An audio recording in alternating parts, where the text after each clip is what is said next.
um prazer ter você aqui nesse vídeo que eu acredito que vai agregar muito no seu trabalho dentro da sua escola.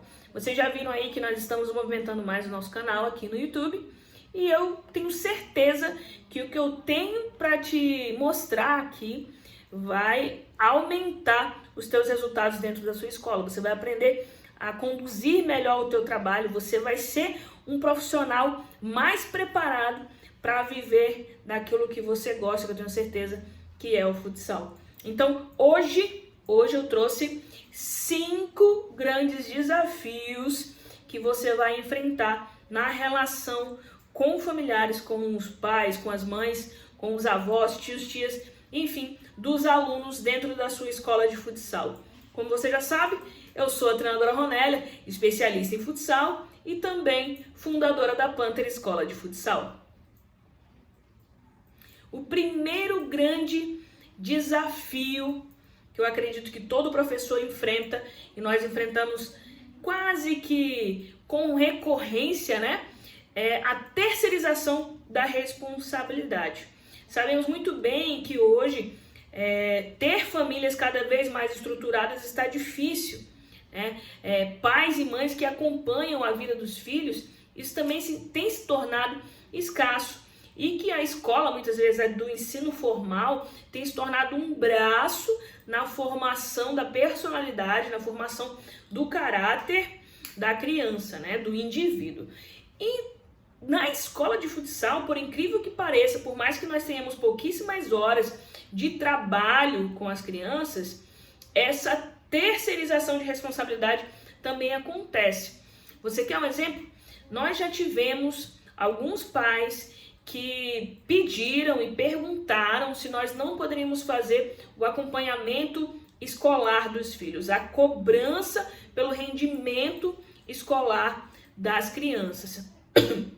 E a minha resposta é sempre a mesma, que infelizmente nós não temos condições de exercer esse acompanhamento, porque, bom, primeiro que nós não temos tempo suficiente para isso. Nós estamos ali para desenvolver competências socioemocionais, nós estamos ali para ensinar o futsal e acredito que para o tempo de trabalho que nós temos, essa seja a nossa função suficiente.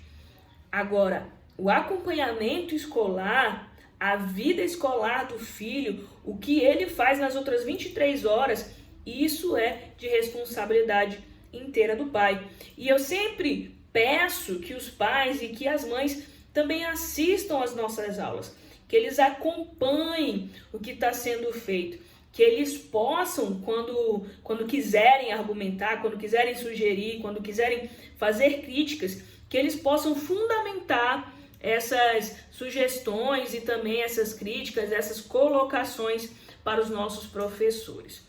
Não adianta, das 24 horas do dia, nós passamos ali 1 hora, 1h30 com a criança por sessão de treino, por aula. Então, o que nessas outras 23 horas, 22 horas e meia, essa criança vive? A que tipo de situações e a que exemplos essa criança é submetida durante todo esse outro tempo? Nós, professores, conseguimos ali ter acesso àquela criança durante a nossa sessão de treino. E o que nós conseguimos manipular ali dentro do nosso trabalho ainda, infelizmente, é muito pouco para o que ela vai enfrentar ali fora do nosso recinto, né, do nosso ambiente de trabalho. Então, não aceite que os pais, que as mães, enfim, que os familiares joguem uma responsabilidade para o seu professor, uma responsabilidade para você, que na verdade é para ser deles, é para ser da família.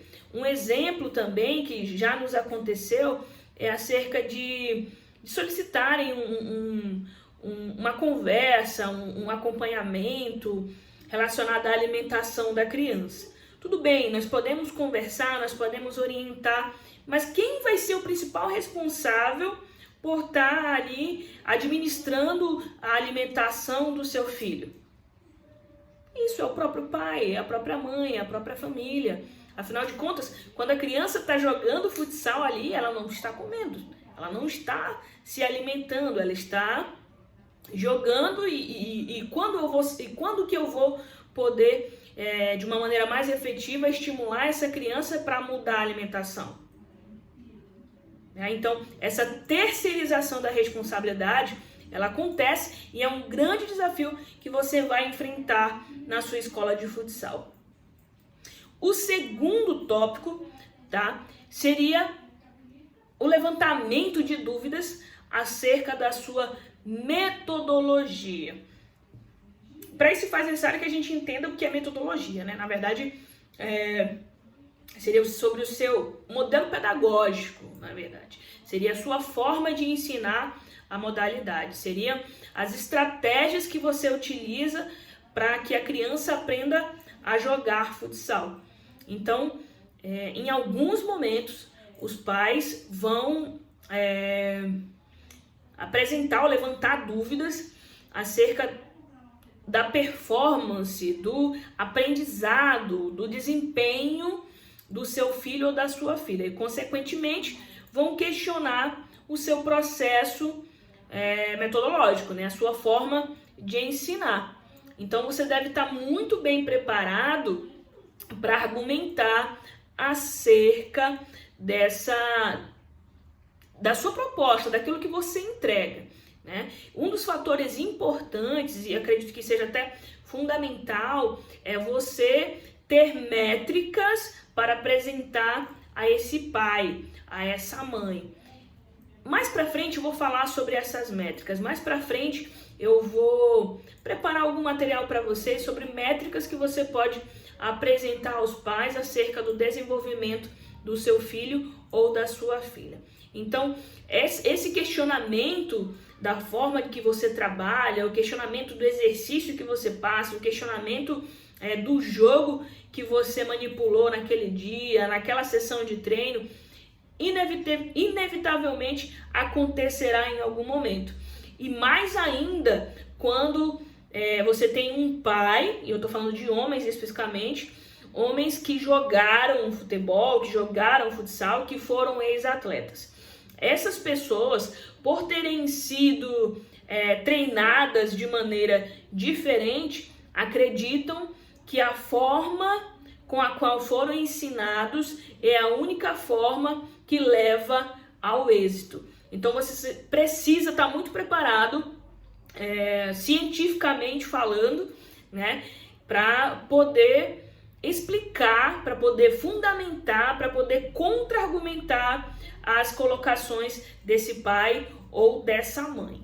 O terceiro aspecto que eu trago para você é o desrespeito à diversidade. E por que eu trago um assunto como esse, né? Um tópico como esse? Na verdade, é um tópico que me causa um pouco de tristeza quando eu vejo que acontece, e acontece com frequência, principalmente nos momentos em que você tem amistosos ou jogos, quando você não faz, ou competições, né? Quando você não faz seleção de alunos. Tá? O que acontece? Quando você abre a sua inscrição, quando você leva uma categoria inteira para jogar e você se propõe a colocar todas as crianças para jogarem, né? Você passa pelo risco de, obviamente, colocar uma criança que tem um desempenho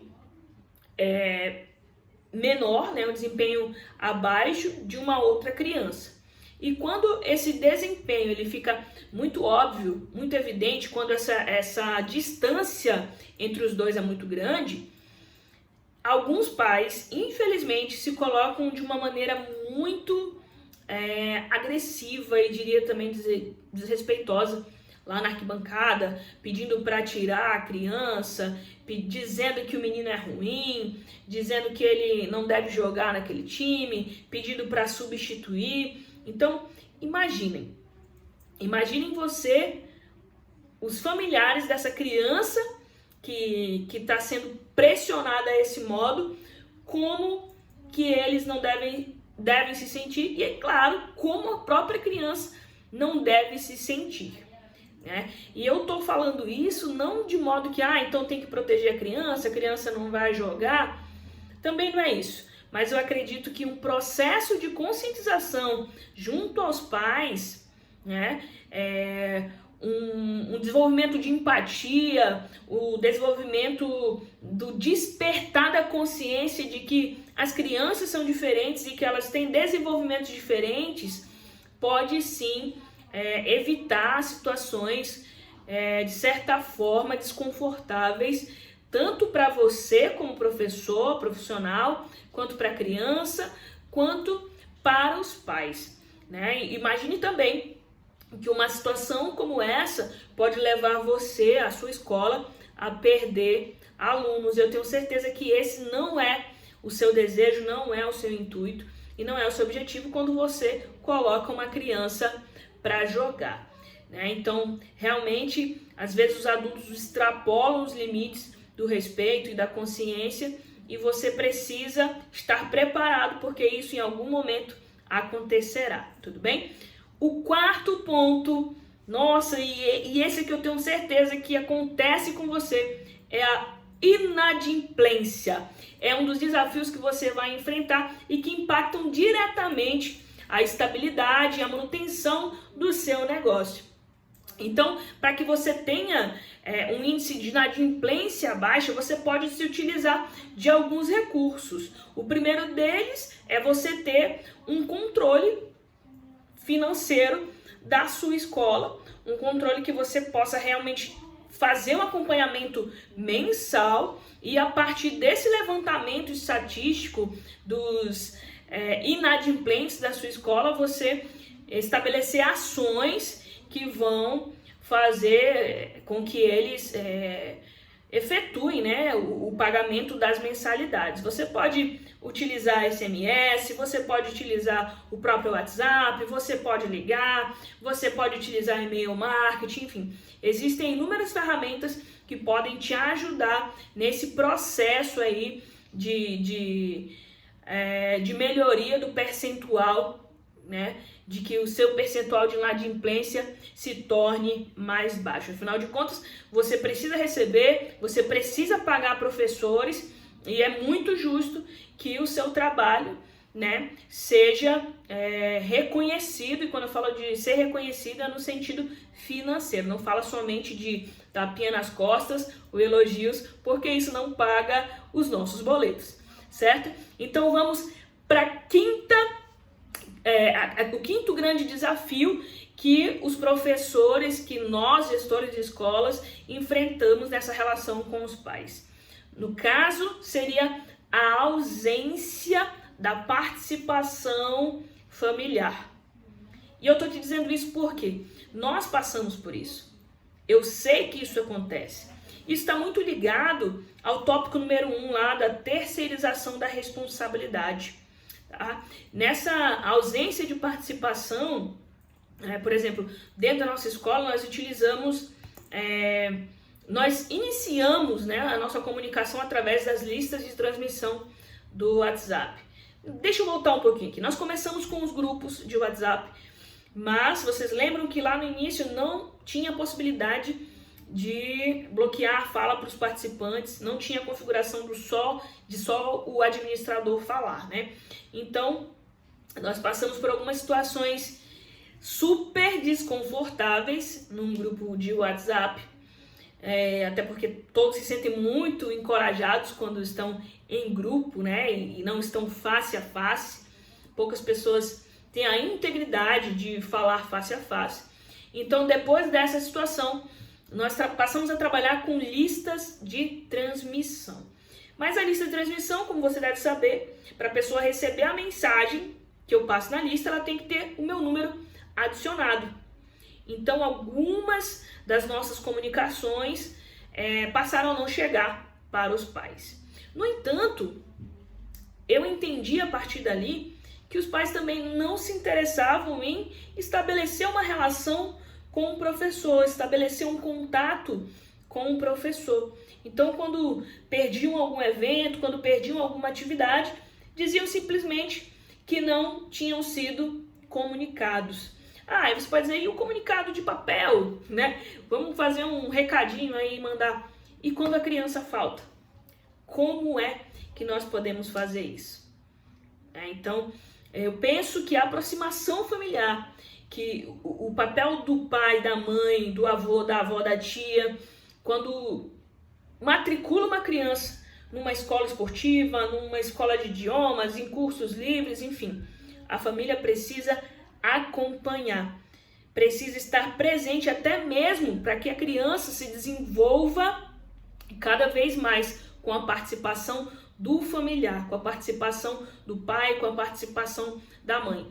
Então, esse é um dos grandes desafios que você vai enfrentar dentro da sua escola também. É claro que haverão pais participativos, mães participativas, aquelas que estão em todos os eventos, que fazem questão de conhecerem o professor, que fazem questão de dar um feedback daquilo que você promove, daquilo que você faz, mas também teremos esses pais ausentes. E como negócio, é muito importante que você consiga aproximar os pais dos seus alunos da sua escola, da sua marca, dos seus professores, para que você consiga realmente fidelizar o número de alunos na sua escola. Então, esses são 5 grandes desafios que eu apontei para você. Eu tenho certeza que você vai enfrentar cada um deles, mas com esse vídeo você já vai estar mais preparado para passar por esses desafios. Um abraço e até a próxima oportunidade.